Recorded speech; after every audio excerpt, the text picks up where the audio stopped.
E o Mandou Bem está de volta e agora, para a gente continuar o assunto que nós começamos falando sobre ansiedade, sobre comer ou não comer, eu convidei o psicólogo Renan Evaristo, um mestre, um amigo que eu conheço há algum tempo e é um craque para falar sobre o assunto. Renan, obrigado por participar do Mandou Bem. Mais uma vez, né? É um prazer, né? É, nos encontramos sempre, né? Nós falamos sobre ansiedade e eu queria que você falasse para mim. As pessoas continuam ansiosas após a pandemia? E, Jussi, é uma coisa que é uma marca que a pandemia deixou, né? A ansiedade, as pessoas elas se tornaram mais ansiosas justamente pela situação da pandemia, né, Jussi? E o que a outra moça estava trazendo em relação à ansiedade, à alimentação, é uma coisa muito ligada, né? Porque a relação que o ser humano tem com a alimentação, ela tem um componente muito afetivo, né? As pessoas elas vinculam a alimentação à afetividade. Isso inclui coisas positivas, né? Como alimentos gostosos, que lembram coisas boas, lembram coisas afetivas, mas também estados onde o sujeito está em sofrimento, né? Principalmente um quadro ansioso, Jussi. Quando você apresenta um quadro de ansiedade, você tende a ir na alimentação como uma forma de compensação. E é muito comum. Nessa compensação, geralmente traz malefício, né? A saúde, com certeza, porque é uma compensação que o sujeito ele não trabalha de fato as questões psicológicas que estão envolvidas ali, né, Jussi?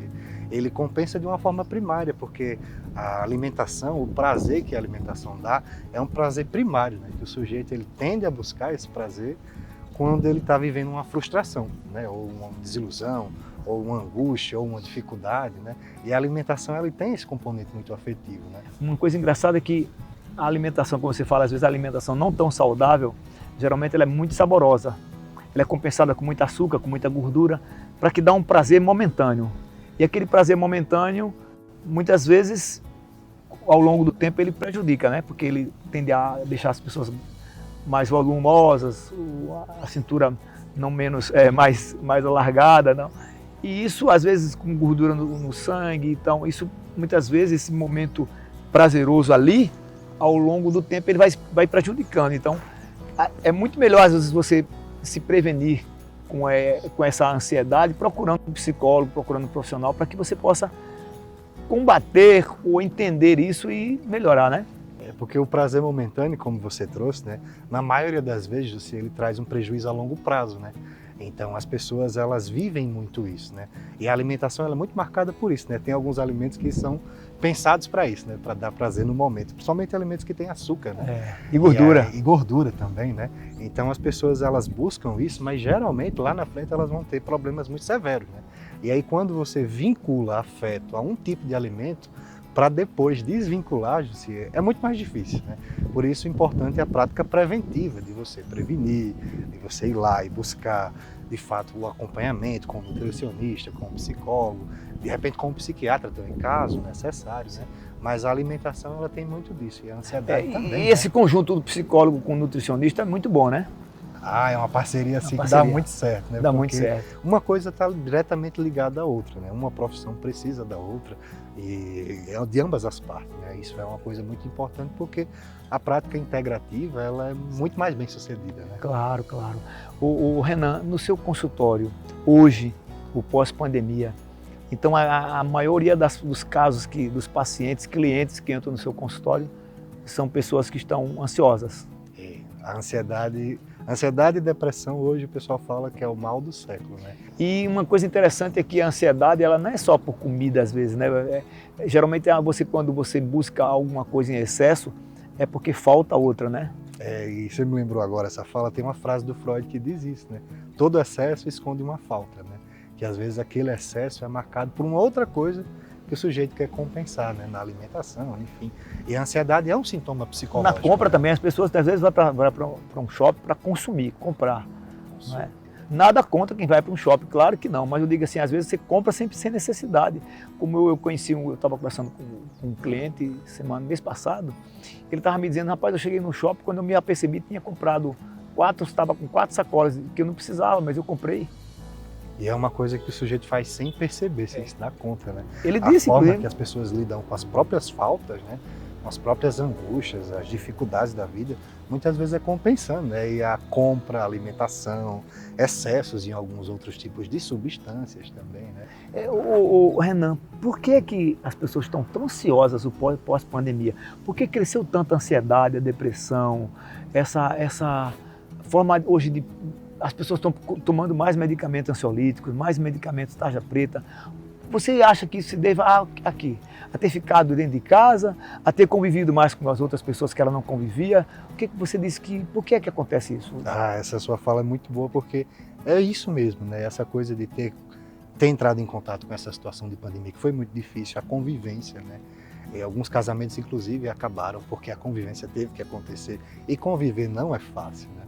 E assim, é uma coisa muito difícil. E a ansiedade hoje, ela também está muito relacionada a esse excesso de produtividade que a sociedade exige, né? A esse ser humano perfeito que tem que dar conta de tudo, que o ser humano ele é falho, né? Ele não tem como dar conta de tudo na vida dele. E isso é uma coisa que ele tem que ter consciência, né? De que, poxa, eu sou capaz, mas não sou ao ponto de dar conta da minha vida toda, né? Então nós somos os nossos maiores algozes, no caso, né?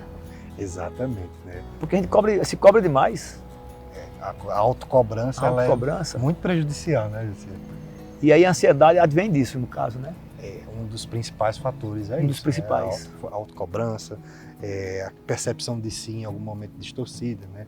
A relação que o sujeito faz com a falta, com as dificuldades, com as angústias, com o não ser, o não conseguir, o não estar, o não permanecer, né? Outra coisa, Renan, você também não acha que hoje as pessoas procuram muito se parecer com outros ou imaginar a vida perfeita do outro que vê no mundo digital? As pessoas querem sempre estar olhando e querendo copiar e ser aquilo que muitas vezes não é uma máscara, é um personagem que a pessoa muitas vezes está nas redes sociais fazendo com que todo mundo pense que ele é aquele personagem e não é. Uma selfie, por exemplo. Porque a rede social hoje as pessoas elas performam ali, né? Elas fazem a espécie da rede social como se fosse um alter ego, né? Uma versão mais embelezada de si mesmo, o melhor fragmento da própria vida, né? Massa, isso aí tem aquela frase... Melhor fragmento da própria vida, né? Mas não corresponde, né? E assim, Esse é o Renan que eu falei para vocês, tá vendo aí como ele é um craque? E essa coisa de assim, comparar o seu bastidor com o palco dos outros, né? A gente não pode fazer isso porque sabe que é um momento que não corresponde, né? Pois é, eu estava vendo uma coisa interessante que certa vez eu estava no avião e o rapaz estava do lado, eu acho que era um influencer, não sei, não conheço muitos, e ele era mais ou menos umas 2 horas da manhã, eu vinha acho que de Belém para Manaus, ou de Manaus para Brasília, e ele 2 horas, acordado da manhã, de madrugada, estava chovendo inclusive, a gente vendo os relâmpagos, algumas pessoas estavam acordadas, ele pegou o telefone, abriu e falou, tá vendo, estou trabalhando até essa hora aqui e tal, ele estava dormindo. Aí gravou uma história rapidinho que estava gravando, disse, olha, 2 horas da manhã e tal, aí fechou o computador, desligou o telefone, botou a máscara nos olhos e foi dormir de novo. Quer dizer, ele, para os seguidores dele, ele gravou que estava acordado até aquela hora, estava trabalhando, ralando e não estava. Quer dizer, ele mostrou, como você falou, ele embelezou uma coisa que não é verdade, né? E uma coisa que deixa as pessoas muito ansiosas, né?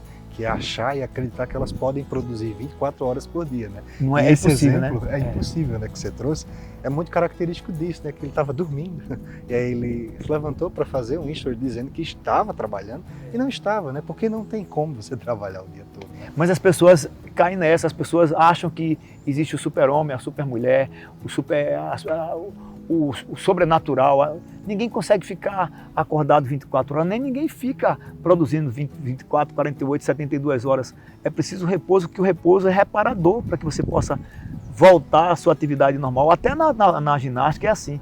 Quando você trabalha um músculo muito, muito pesado, você precisa de um descanso de 48 horas para o músculo se refazer. E essa sua fala é muito importante por isso, né? Porque é no descanso que está a produção do dia seguinte, né? Inclusive a melhor produção, ela está atrelada a um processo em que você precisa Mais descansar. uma para a gente anotar, é no descanso que está a melhor produção. Muito bem, mas as suas sacadas eu vou anotar um bocado, viu, para poder usar. É isso, né? Porque você precisa descansar para produzir. E quanto mais você descansa bem, a sua produção provavelmente terá uma qualidade muito maior. Que maravilha! Esse é o Renan Evaristo, psicólogo do que a gente tem o maior carinho. Eu gosto muito de Renan. É um profissional que já trabalhou junto comigo na rádio, então eu fico muito feliz, Renan, de poder dispor desse momento para o nosso telespectador e agradecer bastante. Mas antes eu quero que você deixe suas redes sociais aqui, seu Instagram, qual é? Renan Evaristo, psicólogo, para quem quiser me seguir, me acompanhar. E o WhatsApp? O WhatsApp é o 988293903. Vai falar com você direto, né? Se você estiver atendendo, ligar, você manda mensagem que você responde. É isso. Você responde. Responde. Às vezes demora um pouquinho, mas responde. Pois é. E aí eu queria que você agora encerrasse o programa, Renan, nessa Câmara do Mandou Bem, falando para o mundo. Se o mundo parasse agora e você pudesse dizer para o mundo uma mensagem para que as pessoas se acalmassem um pouco mais. Eu queria dizer assim que hoje que é muito importante cuidar da saúde mental, né? Que a gente priorize, que ela é um diferencial na vida das pessoas, que a saúde mental hoje ela é capaz tanto de impulsionar você para coisas muito boas, quanto para deixar você em situações muito difíceis. Então, o cuidado com a saúde mental, eu acho que é a melhor coisa que o sujeito pode fazer nesse momento da vida, né? É isso, o Mandou Bem, trazendo pessoas para mostrar para você, telespectador, a razão maior da nossa existência, conteúdo de primeira qualidade. Se você não viu algum programa, pode entrar aqui no nossos canais, você vai poder assistir no YouTube, programa Mandou Bem, e dizer para você, aproveite o descanso. É no descanso que você produz muito mais, com muito mais qualidade. É isso. O Mandou Bem vai ficando por aqui, mas eu te aguardo novamente domingo, 8h30 da manhã, aqui na TV Tropical, Record TV, com muito mais Mandou Bem. Tchau! Programa Mandou Bem com Jussier Ramalho. Oferecimento: Casa do Boné e Fardamento. WhatsApp 987302020. casadoboné.com.br. MC Caixas, MDF e Bordados. WhatsApp 84991978996.